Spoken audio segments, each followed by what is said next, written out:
Hi friends, welcome back to my channel Ashwini's world 3388. ఇదైతే మావండి. దీని పేరు మేమైతే ముద్దుగా లక్ష్మి అని పిలుస్తామండి. మీకు కూడా ఇలాంటివి ఉన్నాయా?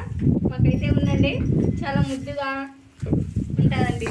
లక్ష్మి లక్ష్మి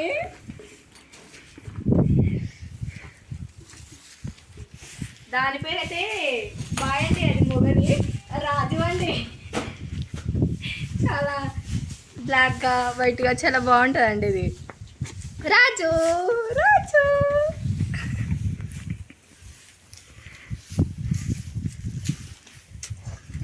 ఇది పోయి దీని పేరండి సీత అని పిలుస్తాం. ముద్దుగా చిన్నగా ఉంటుంది ఇది. నిన్న మొన్ననే పుట్టేసింది. సీత సీత సారీగా